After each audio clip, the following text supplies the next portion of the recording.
आप लोग भी ताली बजाएंगे, वाह वाह, मंदिर के लिए उसमें क्या दोष है। किंतु वस्तुतः अगर कोई साधक है, निष्पक्ष दृष्टि से विचार करके देखे, तो उस लोभ के कारण ही मैंने उसको स्वीकार किया। तो इस प्रकार विश्लेषण करें। एक उदाहरण मैंने आपके सामने रखा, कई उदाहरण रखे जा सकते हैं जिससे आप देख सकेंगे। और मनुष्य के पतन के कितने ऐसे कारण होते हैं, कैसी घटनाएं हो जाती हैं कि तथाकथित दूसरों के कल्याण और दूसरों की चिंता में उसको मुलम्मा चढ़ाकर किस प्रकार स्वयं उस मोह के जाल में फंस जाते हैं। तो अर्जुन के मन में भी ये बात आई। अर्जुन ये स्वीकार करने को तैयार नहीं, मोह के कारण। उनका भी दोष नहीं है। मोह में व्यक्ति जब अंधा हो जाता है तो व्यक्ति के सामने ये प्रश्न आता है, और तब अर्जुन अपनी वृत्तियों को उच्च भावों से बनाना चाहते हैं, बताना चाहते हैं। किंतु हमारे भीतर के भाव संकट की घड़ी में हमारी बात नहीं सुनते हैं, हमारा संयम टूट जाता है और वो निकल पड़ते हैं। अर्जुन ने पहले ये प्रयास किया था। पहले आपसे ये बताया गया है कि अर्जुन ने ये कहा था कि भगवान, मैं मरने से नहीं डरता हूं, मैं तो क्षत्रिय, मैं तो मारने से डरता हूं कि कैसे गुरुजनों को मारूं, पितामह को मारूं। बहुत अच्छी बात है, तुम मारने से डरते हो। किंतु अर्जुन की ये दुर्बलता जब उसने रिश्तेदारों को देखा तो क्या हुआ? दृष्ट्वा इमं स्वजनम कृष्ण युत्समं समुपस्थितम सीदंति मम गात्राणि मुखम च परिशुष्यति वेपतुश्च शरीरे में रोमहर्षश्च जायते। और गांडीवं संसृते हस्तात् त्वक् चैव परिदह्यते न च शक्नोमि अवस्थातुं भ्रमति इव च मे मनः निमित्तानि च पश्यामि विपरीतानि केशव न च श्रेयः अनुपश्यामि हत्वा स्वजनम आहवे। अब अर्जुन अपनी इस दुर्बलता को क्या कहते हैं कि हे भगवान, देखिए इन स्वजनों को देखकर क्या हो रहा है, मेरा शरीर कांप रहा है, शिथिल हो रहा है एकदम।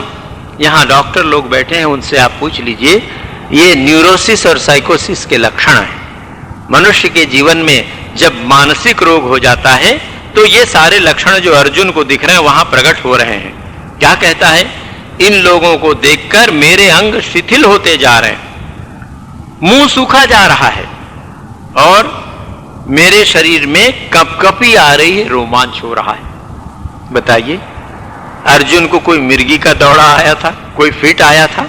कुछ नहीं था। उसके पहले पूर्ण स्वस्थ थे और प्रतिदिन युद्धाभ्यास करते थे, वर्षों महीनों करते रहे, शरीर एकदम स्वस्थ था। तो ये दुर्बलता कैसे आई? शरीर का कोई कारण नहीं था, कोई रोग नहीं था। मन में ये दुर्बलता आने के कारण अर्जुन के देह में, अर्जुन के शरीर में वो दुर्बलताएं प्रकट होने लगी। और क्या होने लगा? गांडीवम स्रंसते हस्तात्, मेरे हाथ से गांडीव धनुष छूटा जा रहा है और त्वचा मेरी जल रही है, जलन हो रही है।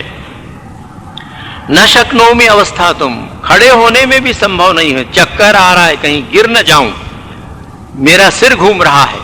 और ये सब लक्षण उन सब के जीवन में आते हैं जिनके जीवन में ऐसी परिस्थितियां आई हैं। हिस्टीरिया के बीमार लोग या जो मानसिक रोग से पीड़ित लोग हैं, तो हाथ से मेरा गांडीव धनुष छूटा जा रहा है। अब दूसरी ओर निमित्तानि च पश्यामि विपरीतानि केशव, मैं शकुन अपशकुन जीवन में होता है, तो अर्जुन कह रहे हैं कि मैं देख रहा हूं सब अपशकुन हो रहे हैं। अभी 5 मिनट पहले ऐसा नहीं हो रहा था, सब कुछ अनुकूल प्रतीत हो रहा था, कोई अशकुन नहीं दिख रहा था, जीतने की आकांक्षा थी, इच्छा थी। तो ये सब विपरीत दिख रहा है। और अब भगवान ऐसा न समझ लें कि अर्जुन बड़ा कायर है, बड़ा दुर्बल है। हमारा अहंकार कभी हमें अपने दोषों को स्वीकार नहीं करने देता है और इसलिए सारे जीवन उसी दोषों के दास रहकर एक दिन हम मर जाते हैं, उन दोषों से मुक्त नहीं हो पाते हैं। उन दोषों से मुक्त होने के लिए अहंकार को हटाकर अपने दोषों को स्वीकार करना पड़ेगा। अर्जुन का मन अभी तैयार नहीं है। क्या कहता है भगवान से कि हे भगवान, न च श्रेयः अनुपश्यामि हत्वा स्वजनम आहवे, आहवे स्वजनम हत्वा, युद्ध में इन अपने स्वजन संबंधियों को मारकर मैं कोई कल्याण नहीं देख रहा हूं, ना अनुपश्यामी, कि इनको मारने से कोई कल्याण होगा। अर्जुन ये बिल्कुल नहीं कह रहा है कि मेरे मन में मोह आ गया है या मैं डर रहा हूं कि कैसे अपने दादा चाचा नाना को मारूं। मुझे तो यही दिख रहा है कि इस युद्ध में कल्याण नहीं है, उचित नहीं है। अर्जुन की ये बात सुनकर बड़ा अच्छा लगता है कि अर्जुन ने ऐसा अच्छा तर्क दिया। अर्जुन कहते हैं कि मैं इन स्वजन संबंधियों को मारने में कोई कल्याण नहीं देखता हूं। भगवान को तत्काल कहना चाहिए था, यहां हां तूने बिल्कुल ठीक कहा, अपने रिश्तेदारों की हत्या करके उनको मारकर कोई कल्याण का काम नहीं हो सकता है। पर भगवान ठीक जानते थे कि अर्जुन की युक्ति मोह जनित है, विवेक जनित नहीं है। यदि विवेक जनित होती तो जिस दिन युद्ध का निश्चय हो रहा था, विराट की सभा में निश्चय हो रहा था, 12 वर्ष तक के वनवास के काल में, अज्ञातवास के काल में, वस्तुतः अगर अर्जुन के हृदय में इस प्रकार की इच्छा होती, भगवान बुद्ध के हृदय में जैसी करुणा थी ऐसी करुणा होती, तो अर्जुन के जीवन में युद्ध का प्रसंग ही नहीं आता, तभी वैराग्य आ जाता शुकदेव की तरह। और तब भगवान भी कहते कि हां तुझे वैराग्य का आश्रय लेकर जाना चाहिए। किंतु भगवान जानते थे कि तेरा स्वभाव यह है, इसलिए निग्रहम किम करिष्यति, निग्रह कुछ नहीं कर सकेगा। अर्जुन का ये छात्र धर्म, ये स्वभाव तात्कालिक मोह के कारण दब गया है। तो अर्जुन ये प्रथम अध्याय के 31वें श्लोक में भगवान के सामने ये तर्क देते हैं, ये रखते हैं कि हे प्रभु, इन स्वजनों को मारना श्रेयस्कर नहीं होगा। आमने सामने थे, अर्जुन ने भगवान का श्रीमुख देखा होगा, देख ही रहे थे, तो ऐसा लगा होगा कि कदाचित मेरी ये बात भगवान को पसंद नहीं आई है। उनके श्रीमुख में कोई ऐसे भाव नहीं दिख रहे हैं कि हां अर्जुन अच्छी बात कह रहा है। तो अर्जुन क्या कहते हैं? अर्जुन का मोहग्रस्त मन आपका और हमारा मन है। अर्जुन अभी हमारे प्रतिनिधि हैं, हमारे प्रतिनिधि होकर उस युद्ध के क्षण में क्या कह रहे हैं? न कांक्षे विजयम कृष्ण न च राज्यम सुखानि च किम न राज्येन गोविंदम किम भोगैः जीवितेन वाह। एकदम वैराग्य की बात, वाह, बहुत अच्छी बात है। प्रथम दृष्टया पहली बात जब आप इसको पढ़ेंगे तो बहुत अच्छे ये तर्क लगते हैं। और बहुत से ऐसे लोग हैं जो इसके विरुद्ध, भगवान के विरुद्ध ऐसा तर्क देते हैं। कुछ पुस्तकें भी लोगों ने लिखी हैं कि भगवान ने बलपूर्वक अर्जुन को युद्ध में लगा दिया, नहीं तो अर्जुन के मन में तो अर्जुन तो साफ कह रहा है कि न कांक्षे विजयम कृष्ण, मैं जीतना नहीं चाहता हूं, विजय नहीं चाहता हूं। किंतु वस्तुतः अगर हम अर्जुन के चरित्र को देखें तो अर्जुन के जीवन में विजय की अदम्य आकांक्षा थी। उसके पहले जो उनके सब संवाद हैं युधिष्ठिर से, भीम से, दूसरे लोगों से, और दूसरे उनकी प्रशंसा करते हैं सब लोग कि अरे अर्जुन जैसा धनुर्धर इसके रहते कैसे हम हार सकते हैं, कभी नहीं हार सकते, अर्जुन को हराने वाला कोई पैदा नहीं हुआ है। तो अर्जुन का अहंकार भी पुष्ट होता था, हाँ मैं ऐसा वीर हूं और मुझ में ये शक्ति है, मुझको ये गांडीव धनुष मिला है, मेरे पास अक्षय तूणीर है, इन सब के रहते मैं कैसे हार जाऊंगा, ऐसा अर्जुन को भी लगता था। तो उसके मन में ये कभी संदेह नहीं था कि विजय नहीं होगी। किंतु वस्तुतः जब उन सेनाओं को देखा तो मन के किसी अज्ञात कोने में, और बाद में हम देखेंगे उसका प्रकटीकरण भी है, यहां संदेह था जो अर्जुन को पता नहीं लग रहा था, अब निकला। तब ये कहता है कि नहीं, हम विजय नहीं चाहते और राज्य का सुख भी नहीं चाहते।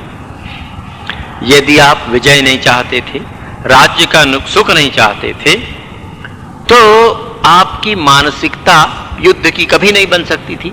किंतु युद्ध भूमि में आने के पहले जो मानसिकता बनी वो इस बात का प्रमाण है कि अर्जुन राज्य चाहता था, वो इस बात का प्रमाण है कि अर्जुन सुख चाहता था, वो इस बात का प्रमाण है कि अर्जुन के जीवन में भोग की आकांक्षा थी। दुर्योधन के समान दुष्ट बुद्धि नहीं थी, किंतु अभी भी अर्जुन के मन में यह आशा थी कि यदि राज्य बिना लड़ाई झगड़े के मिल जाए तो हम शांति से रहेंगे, सुख से रहेंगे, संसार में और संसार से सुख की आशा। ये अर्जुन के चरित्र की जो बात है वो आपके और हमारे जीवन में भी है। हमारे जीवन में यदि सुविधा पूर्वक संसार की वो सब भोग सामग्रियां, अनुकूलताएं प्राप्त हो जाएं, जिनके मिलने से जीवन में संसार के सुखों का भोग हमें मिलेगा, तो हम कब उसको नकार सकेंगे? कितने हम में से ऐसे लोग हैं जो कह सकेंगे कि नहीं, मुझे नहीं चाहिए, न कांक्षे विजयम न च सुखम न भोगम? हम नहीं कह सकेंगे। अर्जुन मोहग्रस्त हैं, इसलिए उनके मन में ये बात आ रही जो हमारे जीवन में भी है। तो अर्जुन के मन में भोग की आकांक्षा तो है, किंतु शर्त बहुत कड़ी हो गई है कि अपने स्वजन संबंधियों का वध करने के पश्चात वो राज्य मिलेगा और वो राज्य का सुख भोग सकेंगे। इसलिए शर्त जरा कड़ी है। ये शर्त अगर हट जाए तो मैं भोग स्वीकार करने को तैयार हूं। आइए अपने हृदय के अर्जुन से पूछें, थोड़ी देर के लिए उस महाभारत को भूल जाएं, अंतर में चलने वाले महाभारत में हम निष्पक्ष होकर भगवान के सामने खड़े हों और ये विचार करके देखें, क्या हमारे मन में संसार से और संसार में सुख मिलने की आशा नहीं है? हम पाएंगे कि मन के किसी न किसी कोने में अभी भी संसार से सुख मिलने की आशा है। अभी भी संसार की सुविधाएं अगर मिल जाए तो हम बड़ी शांति से रह सकेंगे, ऐसी एक आशा है, ऐसा विश्वास भी है। और इसलिए हम उचित उपायों से उस प्रयत्न में लगे हैं, इसमें दोष नहीं है। उचित उपायों से यदि हम संसार के सुखों का मर्यादा पूर्वक भोग करते हैं तो यथा समय उन भोगों से हमको मुक्ति मिल जाएगी। हम समझ जाएंगे हमारे ऋषियों ने वर्ण व्यवस्था में ये करके रखा था। तो गृहस्थ आश्रम एक आश्रम है और अर्थ और काम भी पुरुषार्थ हैं, जिन पुरुषार्थों के माध्यम से हम मोक्ष की ओर बढ़ सकते हैं। इसलिए अर्जुन के मन में जो आशा है अभी, किंतु ये स्मरण रखना पड़ेगा, अर्जुन एक बहुत बड़े साधक है। तो ये जो भोग की आशा है, इसकी व्यर्थता भगवान अर्जुन को दिखाना चाहते थे, क्योंकि अर्जुन ने बहुत भोग कर लिया था और अब अर्जुन इसके लिए तैयार थे कि इन भोगों को त्याग कर मोक्ष की ओर बढ़ें। आप और हम आज जीवन की उस मानसिकता में हैं, या कम से कम उस मानसिकता को चाहते हैं, उसकी तैयारी में हैं कि संसार के भोग हमने बहुत कर लिए, अब हम इन भोगों से तृप्त नहीं होंगे, इनसे ऊपर उठकर परमार्थ की ओर जाएंगे। ऐसा निश्चय आपके हमारे सबके मन में है, अर्जुन के मन में भी था। किंतु उस मोह के कारण उस समय अर्जुन को ऐसा लग रहा था। तो अर्जुन की मानसिकता दूसरी ओर प्रकट हो रही। एषाम अर्थे कांक्षितम न राज्यम भोगा सुखानि च ते इमे अवस्थिता युद्धे प्राणान त्यक्त्वा धनानि च। यहां भी अर्जुन का अंतःकरण बोल रहा है, जो हमारे आपका अंतःकरण। अर्जुन कहता है, भगवान, ये सुख या राज्य जो हम चाहते हैं, ये किसके लिए है? जो हमारे स्वजन है, संबंधी है, हमारे भाई और राजा के नाते हमारी प्रजा, जो हमारे अपने लोग हैं, इन सबको सुख मिले, इनके साथ हम सुख का भोग करें, हम सब भाई मिलकर आनंद से रहें, सब सुख का भोग करें, ये इच्छा है। क्यों? कहे जिनके लिए हम ये राज्य और भोग चाहते हैं वही मर जाएंगे, तो फिर हम लेकर ये क्या करेंगे? तात्पर्य ये है कि यदि हमारे भाई बंधु और सब ये लोग जीवित रहें और उसके साथ संसार का भोग मिले तो हम अवश्य भोग करेंगे, हम उससे विरत नहीं होंगे। तो इसका तात्पर्य है कि अभी हम आध्यात्मिक जीवन में बढ़ने की तैयारी कर रहे हैं, तैयार नहीं हुए हैं। अभी भी हमें विवेक और विचार के द्वारा, सत्संग के द्वारा, भगवान कृष्ण जैसे महान गुरु के उपदेशों के द्वारा भोगाकांक्षा को समाप्त करना पड़ेगा। आगे पूरी गीता में ये बात आएगी, तो हमारे मन की तैयारी हमें देखनी पड़ेगी कि हम संसार में आज तक जिन भोगों का सुख ले चुके हैं, उन भोगों की व्यर्थता के विषय में सोचना आवश्यक है कि आज तक जो अनुकूलताएं चाहते थे, अनुकूल व्यक्ति, वस्तु, स्थान, भोग की सामग्रियां, वो सब हमें प्राप्त हुई, किंतु उन सब से क्षणिक सुख मिला और उसका परिणाम शांति नहीं हुई, अनंत सुख नहीं हुआ। दुर्भाग्य से युद्ध की अवस्था जीवन में आती रहती है, अनुकूलताएं सब समय रहती नहीं है। तो अर्जुन जी ये कह रहे हैं कि जिनके लिए हम राज्य और सुख चाहते हैं, वो अपने प्राणों का और धन का मोह छोड़कर यहां मरने मारने को तैयार हैं। क्या लाभ इस युद्ध से? इससे कभी कल्याण नहीं हो सकता। कर्तव्य बुद्धि अभी भी नहीं जाग रही है, स्वधर्म की ओर अर्जुन का ध्यान नहीं है। मोहग्रस्त मन इसी प्रकार के तर्क उनको दे रहा है। और आचार्या पितरः पुत्राः तथा एव च पितामहा मातुलाः श्वशुराः पौत्राः शालाः संबंधिनस्तथा। यहाँ आचार्य हैं, पुत्र है, साले हैं, श्वशुर है, बहनोई हैं, आदि आदि हैं। तो पहले क्या अर्जुन को मालूम नहीं था? पहले भी मालूम था, किंतु प्रत्यक्ष परिस्थिति नहीं आई है। और प्रत्यक्ष परिस्थिति न आने के कारण अभी अर्जुन के अंतःकरण में जो दबी हुई दुर्बलताएं थी वो प्रकट नहीं हुई। प्रत्यक्ष जब सामने आ गया तो थोड़ी देर के लिए अर्जुन का वो जो साहस था, वह साहस अर्जुन का दब गया है। अर्जुन का ज्ञान मंद पड़ गया है और ये मोह जाग गया है। और ये मोह जागने के कारण अर्जुन के जीवन में ये प्रश्न आया है। अब प्रश्न ये है कि अर्जुन इससे भागना चाहते हैं। अर्जुन चाहते हैं कि अगर किसी प्रकार इस दुर्घटना से बच जाया जाए तो उसका बहुत अच्छा उपाय है भाग जाना, उससे भाग जाएं। और अगर भाग जाएं तो ये हत्या नहीं करनी पड़ेगी। किंतु मन से भोग की आकांक्षा क्या समाप्त हो जाएगी?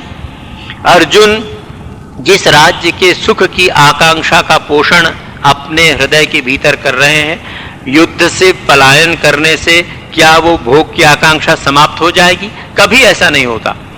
अर्जुन क्षत्रिय थे, अगर युद्ध से भाग जाते, जंगल चले जाते तो क्या होता? कुछ दिन जंगल में रहकर फिर उन जंगल की लकड़ी और टहनियों से ही धनुष बाण बना लेते और वही शिकार करने लगते, क्योंकि उनकी प्रवृत्ति थी।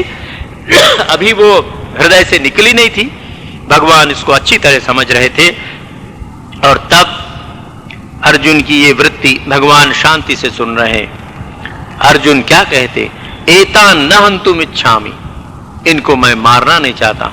घ्नतः अपि मधुसूदना, अगर ये मुझे भी मार दें तो भी मैं इन लोगों को मारना नहीं चाहता हूं। भगवान को मधुसूदन कह रहे हैं कि आपने मधु और कैटव नामक उन राक्षसों को मारा था, पर मैं इनको मारना नहीं चाहता हूं। और अपि त्रैलोक्यस्य राज्यस्य हेतोः किन्तु मही कृते, त्रिलोक का भी राज्य मिल जाए तो भी मैं इनको मारना नहीं चाहता हूं। इस पृथ्वी के राज्य के लिए तो बहुत छोटी सी बात है, मैं किसी प्रकार ये करने को तैयार नहीं हूं।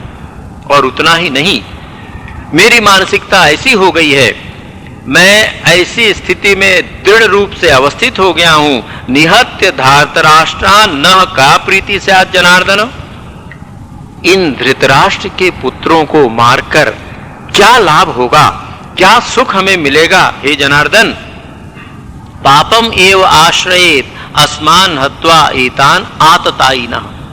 इधर कह रहे हैं आतताई हैं, दुष्ट हैं, और आतताइयों का विनाश करना चाहिए, उनका यदि आवश्यक हो तो उनका वध करना चाहिए। ये शुरू से उन्होंने शास्त्रों में पढ़ा है, सुना है, क्षत्रिय का ये कर्तव्य भी है। इतना सोचते हुए भी अर्जुन कह रहे हैं कि पापम एव आश्रयेत, हमको पाप लगेगा, पाप का आश्रय लेकर हम कर रहे हैं। पाप पुण्य की भी इच्छा अर्जुन के मन में जागृत है कि पाप ना हो, पुण्य करूं जिससे स्वर्ग में जाकर सुख भोगूं। यहां अनुकूलता मिल जाए बिना हत्या के तो सब प्रकार का यहां सुख भोगूं, और यदि सत्कर्म करके स्वर्ग मिले, पाप ना हो तो स्वर्ग में जाकर भी सुख भोगूं। तो अभी भी अर्जुन के हृदय में यह आकांक्षा है, सुख की इच्छा है, सुख भोग की इच्छा है। और इसलिए ये उनके मुंह से निकल रहा है कि आतताइयों की भी हत्या नहीं करनी चाहिए। तस्मात् न अर्हा वयम अंतुम धार्तराष्ट्रान् स्वबांधवान् स्वजनम ही कथम हत्वा सुखिनः स्याम पादौ। इसलिए हे प्रभु, हमारे लिए ये उचित नहीं है कि हम अपने बंधु, अपने भाई धृतराष्ट्र के पुत्रों का वध करें, उनको मारें, हमारे लिए उचित नहीं है। और अपने कुटुंब को मारकर भला कभी हम सुखी हो सकते हैं? अर्जुन की यही समस्या है कि हमारे कुटुंबों को मारकर हमको सुख नहीं हो सकता। पर हमारे कुटुंबी अगर ना हो तो सारी पृथ्वी की हत्या करके भी सुख मिले तो हमारे मन में कोई संदेह नहीं है।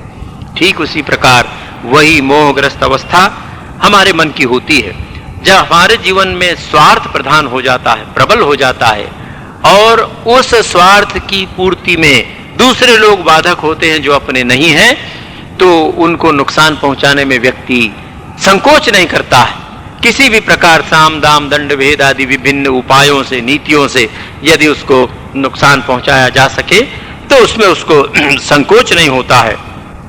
और इसलिए अर्जुन भगवान को ये सब तर्क बता रहे हैं। और क्या बता रहे हैं? तो कहते हैं कि हे प्रभु सुनिए, ये जो कौरव लोग हैं ये दुर्बुद्धि हैं, लोभ से इनका स्वभाव नष्ट हो गया है, इनका चित्त विभ्रमित हो गया है। यद्यपि एते न पश्यन्ति लोभ उपहत चेतसः, इनकी चेतना लोभ से मानो मर सी गई है और ये नहीं देख पा रहे हैं कि युद्ध करना पाप है। पर हम लोग तो समझदार लोग हैं, भले ही कौरव और उसके साथी दुर्बुद्धि हो, लोभ के कारण उनको न दिखता हो, पर हम बुद्धिमान लोग हैं, हमको ये दिखता ठीक है। पर अर्जुन ये भूल जाते हैं कि स्वयं मोह के कारण उनका स्वभाव भी नष्ट हो गया है। और वो क्या कहते हैं? कुलक्षय कृतम दोषम मित्रद्रोहे च पातकम, कुल का नाश करने से, मित्र के साथ द्वेष करने से, द्रोह करने से जो पाप होता है वो पाप ये कौरव नहीं देख पा रहे हैं। किंतु कथम न गेयम अस्माभिः, किंतु हम लोग कैसे न जाने, हम तो जानते हैं।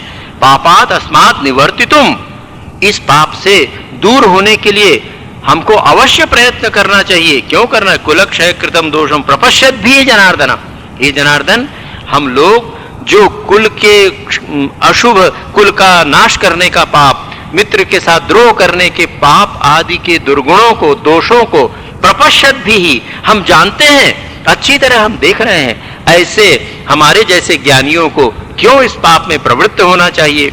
इनका तो लोभ से चित्त नष्ट हो गया है, ये लोभ से दूषित है, इसलिए ये कुछ जानते नहीं हैं। और भगवान को ये कहने के बाद अर्जुन बहुत से तर्क दे रहे हैं। तो अर्जुन के आगे के तर्कों को देखने के पहले अर्जुन की दूसरी मानसिकता के आधार पर हम जीवन को देखें। अपने जीवन को जब हम देखते हैं, हमारे भीतर जो चलने वाला महाभारत है, चल रहा है, अनंत है, ये स्मरण रखना पड़ेगा। जैसे अर्जुन के जीवन में परीक्षा की घड़ी आई थी, आपके हमारे प्रत्येक के जीवन में परीक्षा की घड़ी आती है। जीवन एक चुनौती है, एक चैलेंज है। जो व्यक्ति जीवन की इस चुनौती को प्रतिपल, प्रतिदिन स्वीकार नहीं करता है, वो व्यक्ति मृत हो जाता है, पराजित हो जाता है, उसके जीवन में श्रेय नष्ट हो जाता है, उसका इहलोक और परलोक दोनों बिगड़ जाता है। इसलिए जीवन की चुनौती को स्वीकार करना चाहिए, प्रतिदिन स्वीकार करना चाहिए, सतत स्वीकार करना चाहिए, प्रतिपल स्वीकार करना चाहिए। किंतु चुनौती को स्वीकार करने के भी प्रकार हैं। एक तो चुनौती को हम क्रोध और प्रतिक्रिया के रूप में स्वीकार करते हैं, जो हमारी स्वाभाविक प्रवृत्ति है। और ये आप रोज देखते हैं, अखबारों में पढ़ते हैं, सड़कों में देखते रहते हैं। हमारे सामने तो बड़ी सड़क है, प्रायः देखने को मिलता है। रिक्शे में लोग आते हैं, रिक्शे वाले से तय किया होगा, कुछ मेहनत हुई, बेचारा कहता है कि बाबू 10 रुपए के 12 रुपए दे दो। नहीं देंगे, थोड़ी बहुत बात होती है। तो रिक्शा वाला कहता है कैसे नहीं देंगे, आप देख लेंगे। इतना कहते ही हमारी चुने, हाँ क्या देख लेगा तू? अच्छा तेरे को 10 रुपए भी नहीं दूंगा, क्या करेगा, मैं देख लेता हूं, चल अभी इस थाने में जाएं। या शरीर से शक्ति है तो उस बेचारे को 2 थप्पड़ भी लगा देते हैं। तो क्या हमने जीवन की इस चुनौती को स्वीकार किया? नहीं, हम तो दुर्योधन के दल में आ गए। जीवन की चुनौती को हमने स्वीकार नहीं किया, हम लोभ से प्रेरित होकर प्रतिक्रियाएं करने लगे। तो जीवन की चुनौती को स्वीकार करने की पहली शर्त है कि हम प्रतिक्रिया नहीं करेंगे। जो क्रिया आवश्यक है, विचार और विवेक पूर्वक जो चुनौती जीवन में आई है, उस चुनौती को स्वीकार करने के लिए जो क्रियाएं आवश्यक हैं, वो क्रियाएं हम करेंगे। हम क्रोध के वशीभूत नहीं होंगे। जब भी हम क्रोध और प्रतिक्रिया के वशीभूत हो जाते हैं, तो जीवन में चुनौतियों को स्वीकार न करके हम दुर्योधन के समान युद्धोन्मत्त हो जाते हैं। दुर्योधन ने जीवन में चुनौती स्वीकार नहीं की थी, उन्मत्त था, पागल था, लोभ के कारण युद्धमुखी हो गया था, युद्धोन्मुख हो गया था। तभी तो उसने कहा कि मैं सुई की नोक के बराबर भूमि भी देने को तैयार नहीं हूं। तो जीवन की इन चुनौतियों को स्वीकार करना पड़ेगा। कैसे स्वीकार करना पड़ेगा? चुनौतियां कैसे जीवन में स्वीकार की जाती हैं? जब इन चुनौतियों को हम स्वधर्म के रूप में स्वीकार करते हैं कि हमारे जीवन में ये स्वधर्म अयाचित आया है, प्रकृति की इच्छा से या ईश्वर की इच्छा से आया है। इसलिए हम में जितनी शक्ति है अपनी शक्ति के अनुसार कैसे करेंगे? हमें भगवान ने जो योग्यता दी है उन योग्यताओं के अनुसार, जो नीति की बुद्धि दी है, जो सद्बुद्धि दी है, न्याय अन्याय की बुद्धि भगवान ने दी है, उस बुद्धि के अनुसार निस्वार्थ होकर किसी भी प्रकार व्यक्तिगत अपने स्वार्थ की, भोग की आशा आकांक्षा न रखे, जीवन में आई हुई स्वीकृति को कर्तव्य बोध से जब हम करेंगे तो हमारा जीवन पांडवों के पक्ष में होगा, तब हम भगवान के पक्ष में होंगे। हम कौरवों के पक्ष से भिन्न हो गए हैं क्योंकि हमने जीवन की इस चुनौती को प्रभु प्रदत्त देवदत्त रूप में स्वीकार कर लिया है और अब उस चुनौती के लिए हम तैयार हैं। और जब इन चुनौतियों को हम स्वीकार करते हैं तो जीवन में एक बहुत बड़ा और प्रश्न आता है, और वो प्रश्न आता है जो अर्जुन के सामने आया। चुनौती को तो हमने स्वीकार कर दिया, पर फिर हमारा स्वार्थ, हमारे स्वजन संबंधी, हमारे अपने लोग उस चुनौती में सम्मिलित हो जो हमारे विरुद्ध हो। हम जानते हैं कि उचित है, ये न्यायपूर्ण है, किंतु हमारे औचित्य और न्यायपूर्ण अधिकारों को हमारे ही अपने स्वजन संबंधी नहीं मानते, विरोध कर रहे हैं। उन क्षणों में भगवान कृष्ण ने अर्जुन का जो मार्गदर्शन किया वही मार्ग हमें स्वीकार करना पड़ता है, स्वीकार करना चाहिए। तो भगवान जब अर्जुन की इस स्थिति को देखते हैं, अर्जुन भगवान के सामने विभिन्न तर्क रखते हैं, तो भगवान ने ठीक समझ लिया था कि अर्जुन ने अभी इस चुनौती को स्वीकार नहीं किया है। अर्जुन पलायन चाहता है, विभिन्न तर्कों के माध्यम से मुझे अर्थात भगवान को ये कहना चाहता है कि युद्ध अनुचित है, इसलिए इस युद्ध में भाग नहीं लेना चाहिए। इससे तो अच्छा है कि हम जाएं और बाद में द्वितीय अध्याय में कहता ही है कि चाहे भिक्षा मांग के खा लें। किंतु अर्जुन की जो ये मानसिकता है, ये मानसिकता भगवान के सामने तो प्रकट है पर अर्जुन के सामने प्रकट नहीं है। अर्जुन अभी भी अपनी चेतना में विश्वास करता है कि ये तर्क उचित हैं और जो मैं कह रहा हूं उसका औचित्य भगवान को भी स्वीकार करना चाहिए। जो पहली बात आपसे कही गई थी कि अपनी दुर्बलताओं को नैतिकता का और आध्यात्मिकता का छद्म वेश पहनाकर, मुलम्मा चढ़ाकर हमारा मन हमारे सामने रखता है, दूसरे लोग नहीं, हमारा ही अपना मन। तब ये क्या कहता है अर्जुन कि हे भगवान, इससे कितना बड़ा दोष होगा। कुलक्षये प्रणश्यन्ति कुल धर्मा सनातना धर्मे नष्टे कुलम कृष्णम अधर्म अभिभवति। हे प्रभु, ये जो मैंने आपसे बातें कही इसका परिणाम भी तो आप सोचिए। भगवान को ही ये तर्क दे रहा है, भगवान से कह रहा है कि आप विचार कीजिए कि यदि इस प्रकार के दोष में, कुल के नाश करने रूपी दोष में अगर हम लग जाएंगे तो क्या होगा। सनातन कुल धर्म नष्ट हो जाएगा। इस युद्ध में अगर हम प्रवृत्त होंगे तो सनातन रीति यह है कि कुल के और कुल धर्म की रक्षा करनी चाहिए, वो नष्ट हो जाएगा। तो दुर्योधन और उसके साथी क्या कुल धर्म की रक्षा कर रहे थे? महासती द्रौपदी को भरी सभा में विवस्त्र करने का प्रयास कुल धर्म की रक्षा थी। अपने ज्येष्ठ भ्राताओं को छल से, कपट से, जुए में हराकर वनवास भेज देना और वनवास में भी विभिन्न उपायों से उनको नष्ट करने का प्रयास करना कुल धर्म की रक्षा थी। अनुचित उपायों से इनकी सारी संपत्ति संग्रह कर ली। वारणावत में, लाक्षागृह में, जतुगृह में इनको जलाकर मार देने की योजना कुल धर्म की रक्षा थी। क्या धर्म की प्रतिष्ठा हो रही थी? क्या अर्जुन इन सब बातों से अपरिचित थे? अर्जुन जानते थे, किंतु उसके बाद भी मोहग्रस्त होने के कारण अर्जुन के हृदय में अधर्म ही धर्म दिख रहा था। इतना अन्याय, इतना अत्याचार कौरवों ने किया था कि उनको तो वर्षों पहले नष्ट कर देना चाहिए था। नीति, न्याय, धर्म यही कहता था, किंतु अभी मोह के कारण अर्जुन को ऐसा लगता है नहीं नहीं नहीं, कुल धर्म का नाश हो जाएगा। अरे तेरे कुल के धर्म का नाश तो तेरे ताऊजी ने ही कर दिया था, धृतराष्ट्र ने ही कर दिया था, जब अनुचित उपायों से अपने पुत्रों को सारी सुविधाएं और संपत्ति दे दी और पांडवों को इस दुर्दशा में डाला। तो और किस कुल धर्म की रक्षा की बात है? किंतु अर्जुन को नहीं दिख रहा है। अर्जुन कहते हैं कि इस प्रकार का कुल धर्म नष्ट हो जाएगा। धर्म के नाश होने पर क्या होगा? धर्मे नष्टे कृष्णम कुलम अधर्मः उत अभिभवति। हे प्रभु, ऐसा नष्ट जब आज ये कुल धर्म नष्ट हो जाएगा तो संपूर्ण कुल में भी पाप फैल जाएगा, बहुत फैल जाएगा, और इस पाप के कारण फिर और दुर्गति होगी, विनाश होगा।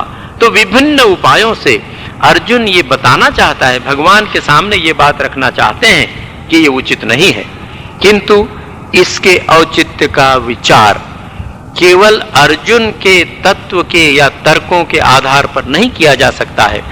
अर्जुन के चरित्र का विश्लेषण करना पड़ेगा, अर्जुन की मानसिकता को देखना पड़ेगा, भगवान की मानसिकता को देखना पड़ेगा, दुर्योधन की मानसिकता और उन परिस्थितियों को देखना पड़ेगा। उन परिस्थितियों में क्या ये तर्क उचित थे, उन परिस्थितियों में अर्जुन की क्या ये वृत्ति उचित थी, इस पर अगर हम गंभीरता से विचार करेंगे तो हम देखेंगे कि अर्जुन की ये मनःस्थिति उचित नहीं थी, और इसलिए